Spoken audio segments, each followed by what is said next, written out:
अस्सलाम वालेकुम, मैं हूं आपका मेज़बान समर अब्बास। आप मेरे यूट्यूब चैनल पर मेरा वीलॉग मुलाहिज़ा कर रहे हैं। आज की अहम तरीन जो ख़बरें हैं उन पर जो तबसरे और तजिए आप तक पहुँचाएँगे। आज नाज़रीन मदीना मुनव्वरा में बड़े ही खौफनाक मनाज़िर, मैं इन्हें खौफनाक इसलिए कह रहा हूँ कि ये एक बड़े खौफनाक ट्रेंड को रिप्रेजेंट कर रहे हैं। आज बड़े ही खौफनाक मनाज़िर देखने को मिले जब मियाँ शहबाज शरीफ साहब की काबीना के जो वज़रा हैं, जब वो पहुँचे मस्जिद नबवी में, तो उनका चोर चोर के नारों से, उनका गद्दार के नारों से इस्तकबाल किया गया। और ये इस्तकबाल करने वाले कोई और नहीं बल्कि वो पाकिस्तानी हैं जो सऊदी अरब में काम करते हैं, मेहनत मजदूरी करते हैं, वहाँ रिहाइश पजीर हैं, अपने घरों से दूर, यानी जो ओवरसीज़ पाकिस्तानीज़ हैं। ये वो पाकिस्तानी हैं जिन्होंने आज घेराव किया हुकूमती वज़रा का, चोर चोर के नारे लगाए। फिर जो सऊदी सिक्योरिटी फोर्सेस हैं उन्होंने अपने घेरे में लेके इन वज़रा को वहाँ से बाहर निकाला। बड़ी ऑकवर्ड सिचुएशन बन गई थी मरीम औरंगज़ेब के लिए। फिर जो शाहज़ैन बुगटी हैं, जमहूरी वतन पार्टी के सरबराह हैं और इस गवर्नमेंट के अंदर भी वज़ीर हैं। पहले वो इमरान खान साहब की गवर्नमेंट में भी मुआवन ख़ुसूसी थे और तहरीक अदम एतमाद के दौरान वो खान साहब का साथ छोड़कर अपोजिशन के साथ मिल गए थे और अब मौजूदा जो गवर्नमेंट है इसमें वो मिनिस्टर आ गए। तो उन पे काफ़ी ज़्यादा नाराबाजी और होटिंग की गई पाकिस्तानियों की तरफ से। अब इस पे मैं डिटेल में ज़रा बताऊंगा कि इसमें इसके दो बड़े इंपॉर्टेंट पहलू हैं। पहला पहलू तो इसका अगर हम डिस्कस करें तो नाजरीन, ये एक जिस तरह मैंने बात की बड़े ख़तरनाक ट्रेंड को रिप्रेजेंट करता है कि आने वाले दिनों में जो इमरान खान ने बात की थी अपने पार्टी के जो भगोड़े थे बागी लोगों के वाले से, कि इन लोगों को कल को कोई किसी शादी ब्याह में या किसी पब्लिक तकरीब में जाना इनके लिए मुश्किल हो जाएगा, तो वो चीज़ें होती नज़र आ रही हैं।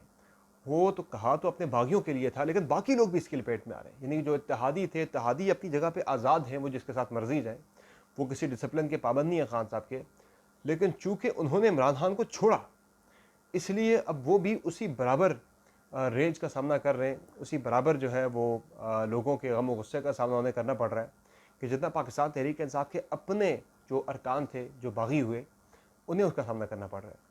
तो नाज़रीन, जिस तरह से शाहज़ैन बुगटी के साथ हुआ, जिस तरह से मरीम औरंगज़ेब जो वज़ीर इत्तलात हैं शहबाज शरीफ साहब की कैबिनेट में, उनके साथ जिस तरह का नारवा सलूक किया गया आज, बहुत ज़्यादा हुटिंग हुई, बहुत ज़्यादा हुल्लड़बाजी हुई, नारे कसे के, बहुत ज़्यादा बुरे अलकाबात से पुकारा गया, चोर चोर की बातें की गई।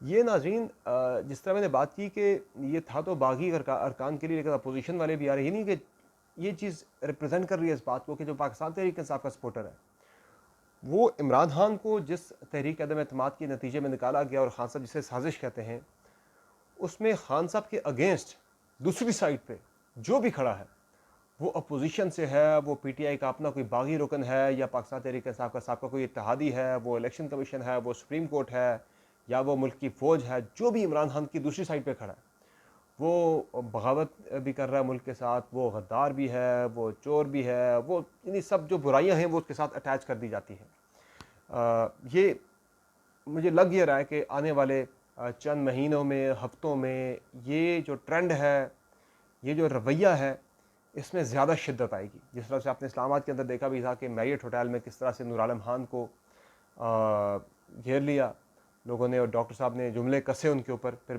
फाइनली जाके मामला जो है वो हाथापाई की तरफ गया। तो ये लड़ाई गली मोहल्ले में जाएगी। ये लोग जब निकलेंगे घरों से बाहर, किसी पब्लिक इवेंट पे जाएंगे, जिस तरह से मस्जिद नबवी में गए, वहाँ पाकिस्तानी ज़्यादा थे, उन्होंने उनको घेर लिया वहाँ पे। अब इनके साथ जो होगा समंदर पार पाकिस्तानियों के साथ, ज़ाहिर है गवर्नमेंट तो यहाँ बैठ के उनके साथ कुछ और कर नहीं सकती। तो जो प्लान हुआ है, जो चीज़ें प्लान हो रही हैं, देखिए जो इस वक्त अपोजिशन, जो साबका अपोजिशन की जमातें थी अब जो गवर्नमेंट में हैं, वो इलेक्शन से पहले इंतखाबी इस्लाहात क्यों करना चाहती हैं। आज आपने देख लिया है, ये जो मनाजिर थे मदीना मुनव्वरा से, आप किसी भी दुनिया के मुल्क में चले जाएं, आप कनाडा में चले जाएं, आप ऑस्ट्रेलिया में चले जाएं, आप यूके चले जाएं, आप यूरोपियन कंट्रीज़ के अंदर चले जाएं, आप यूएस के अंदर चले जाएं, आप गल्फ़ कंट्रीज़ के अंदर चले जाएं, ज़्यादातर जो तादाद है पाकिस्तानियों की, मेजॉरिटी में मोर देन 70 to 80% जो है, वो पाकिस्तान तहरीक इंसाफ के इमरान खान के फॉलोअर हैं। और बड़े ही जो पाकिस्तान के अंदर फॉलोअर हैं, शायद वो फिर महंगाई की वजह से, बाकी चीज़ों की वजह से खान साहब के साथ उतनी उनकी अटैचमेंट ना हो, जितनी पाकिस्तान से बाहर बैठे जो समुंदर पार पाकिस्तानी हैं उनकी अटैचमेंट है। अब ये एक हकीकत है जिससे किसी को मेरे ख्याल से किसी को इनकार नहीं करना चाहिए। कोई अगर ये कहे कि मैं इमरान खान की तारीफ़ कर रहा हूँ, तो ये मैं इमरान खान की तारीफ़ नहीं कर रहा, ये मैं एक हकीकत बयान कर रहा हूँ। जो फैक्ट है कि ओवरसीज़ पाकिस्तानीज़ में इमरान खान सबसे ज़्यादा पॉपुलर लीडर हैं, और वो सिर्फ इमरान खान के साथ मोहब्बत नहीं करते बल्कि इमरान खान के ख़िलाफ़ है जो भी है वो उसके साथ अपने गम और गुस्से और अपने रेज का, अपनी नफ़रत का इजहार भी भरमला करना चाहते हैं, और वो कर रहे हैं। तो ये एक तो ये ट्रेंड है जो ख़तरनाक नोयत ख़तरनाक सिमत इख्तियार करता जा रहा है आने वाले दिनों में, कि इन लोगों के जो खान साहब के ख़िलाफ़ हैं, चाहे वो इदारे हैं या कोई पॉलिटिशियन है, उन्हें ज़्यादा सख्त और मुश्किल हालात का सामना करना पड़ेगा आवाम की तरफ से। नंबर 2 जो मैंने बात की कि गवर्नमेंट उनका कुछ कर तो नहीं सकती, लेकिन एक चीज़ ज़रूर करेगी, वो है जी जो ओवरसीज़ पाकिस्तानियों के लिए जो वोटिंग का जो था, आई वोटिंग का जो एक्ट पास हुआ था, जो कानून था, जो खान साहब के दौर में पास हुआ था, पीटीआई के दौर में, वो रिवर्स हो जाएगा। अब वो खुद भी जाके देख लिया कि भाई ओवरसीज़ पाकिस्तानियों में तो इमरान खान सबसे ज़्यादा पॉपुलर है, और ये जो ओवरसीज़ पाकिस्तानीज़ है ये तो खुल के वोट देंगे इमरान खान को। और इसमें नाज़रीन जो इंपॉर्टेंट चीज़ है ये भी है कि 90 लाख के करीब जो पाकिस्तानी हैं उनमें चले आप वोटर निकाल लें, कोई 60 लाख को 50 से 60 लाख है वो एक्टिव वोटर, आप उन्हें शामिल कर लें। उनमें से भी ज़्यादा आधे वो हैं जो गल्फ़ कंट्रीज़ के अंदर हैं। चले बहुत कम करके आप अगर इन 90 लाख में से अगर कोई 25 लाख लोग भी, अगर 20 से 25 लाख लोग भी अगर अपना वोट कास्ट करते हैं, 20 लाख भी अगर अपना वोट कास्ट करते हैं, तो इन 20 लाख वोटों से पाकिस्तान के अंदर 20 से 30 हल्के ऐसे हैं जहाँ पर इंतखाबी जो नताइज होंगे उनके ऊपर बहुत ज़्यादा फेवरेबली पाकिस्तान तहरीक इंसाफ के हक़ में इसका फ़ायदा होगा, असर पड़ेगा। वो कैसे कि 20 से 25 हल्के ऐसे हैं, 20 से 30 हल्के ऐसे हैं जहाँ पाकिस्तान तहरीक इंसाफ बड़े क्लोज़ मार्जिन से हारी है। तो अब जहाँ आप 6,000 के मार्जिन से हार रहे हैं, तो वहाँ अगर आपको हल्के में ओवरसीज़ पाकिस्तानियों का कोई अगर 8-9 हज़ार वोट आ जाता है, तो वही हल्का जो आप 6-7 हज़ार वोटों से हार रहे थे वो आप 1,000-2 हज़ार वोटों से जीत रहे हैं। तो इस तरह से 20-25 हल्कों पे मिनिमम जो है वो 20 से 25 एवरेज जो है हल्कों पे पाकिस्तान तहरीक इंसाफ के हक़ में ओवरसीज़ पाकिस्तानियों के वोट से पीटीआई को फ़ायदा होगा। अगर आई वोटिंग का कानून मौजूदा जो हुकूमत है वो नहीं बदलती जा रहा है, वो बदलेगी। उन्हें नज़र आ रहा है कि इसका बड़ा नुकसान होगा अगर वो नहीं बदलते इस चीज़ को, वो हर सूरत में बदलेंगे इसे। नंबर 2 जो मैं इस ट्रेंड की बात कर रहा था, जो इसका दूसरा पहलू है वो बड़ा अफसोसनाक है। मेरी नज़र में जो हुआ मस्जिद नबवी का एक एहतराम है, जहाँ आप औरत तो क्या किसी मर्द के साथ भी आप उसे कोई जुमला नहीं कर सकते, आप उसे कोई बुरी बात नहीं कह सकते, किसी के साथ आप तलखी नहीं कर सकते। चले आपका जो भी गम और गुस्सा है वो आप मस्जिद से बाहर भी निकाल सकते थे। इन मकामात मुक़द्दसा का जो तक़द्दुस है उसे किसी भी किस्म के सियासी इख्तलाफ से, सियासी वाबस्तगी से, सियासी मोहब्बत या सियासी नफ़रत से उसे बिल्कुल अलग रखा जाना चाहिए। क्योंकि ये जो मकामात हैं, यहाँ अगर आप जाएँ तो सिर्फ़ और सिर्फ आपको सआदत हासिल हो तो सिर्फ़ और सिर्फ अल्लाह की खुशनुदी और हज़रत मोहम्मद मुस्तफ़ा सल्लल्लाहु अलैहि वसल्लम की निगाह करम के लिए आप वहाँ पे जाते हैं, बजाय इसके कि आप वहाँ जाके किसी की नाराज़गी, चाहे वो बुरा है, वो हक़ पे नहीं भी है, लेकिन आप किसी की वहाँ पे दिल आज़ारी नहीं कर सकते। इसलिए इस तरह के मकामात मुक़द्दसा पर ख़याल रखा जाना चाहिए कि वहाँ इस तरह की हूटिंग करना, किसी पे जुमले कसना, किसी का रास्ता रोकना, किसी के साथ हुल्लड़बाजी बदमाशी करना सीधी सीधी, जिस तरह से मैं एक फुटेज में देख रहा था कि शाहज़ैन बुगटी को बंदा आवाज़ें मार मार के आवाज़ें कसके कह रहा था कि क्या देख रहे हो, क्यों आंखें फाड़ फाड़ के देख रहे हो मेरी तरफ, क्या कर लोगे मेरा यहाँ पे।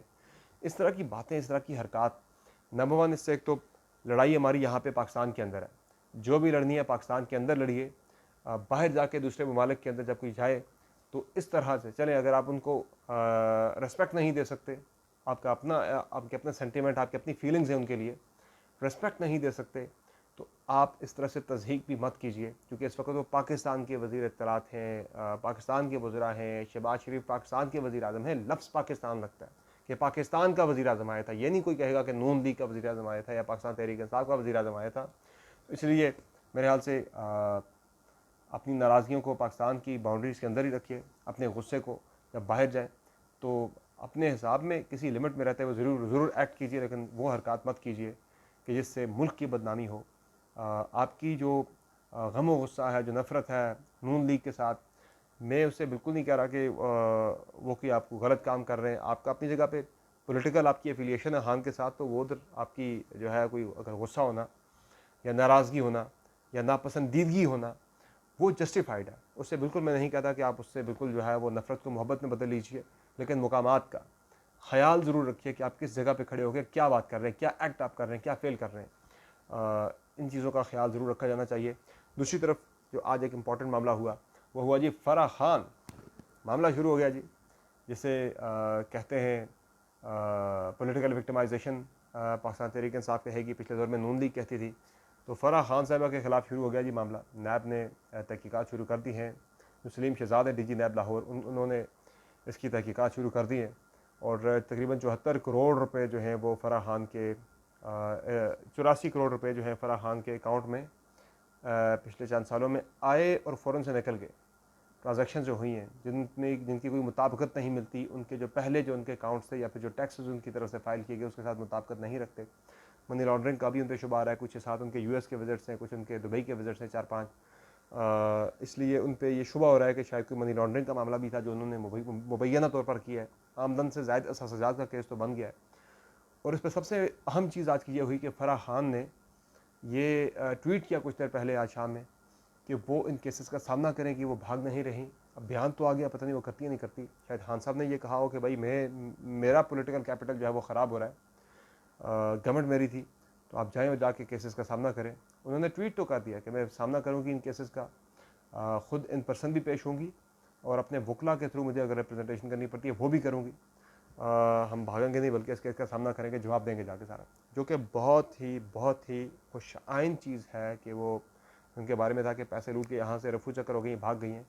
अगर उन्होंने कहा है कि फ़राह खान ने कि वो पाकिस्तान आके इन केसेस का सामना करेंगी, तो ये बहुत ही एक प्लेजेंट चेंज है। This is the change, this is the तब्दीली जो हम जिसके बारे में सुनते थे। अगर ऐसा होता है तो ये बहुत बड़ी तब्दीली होगी।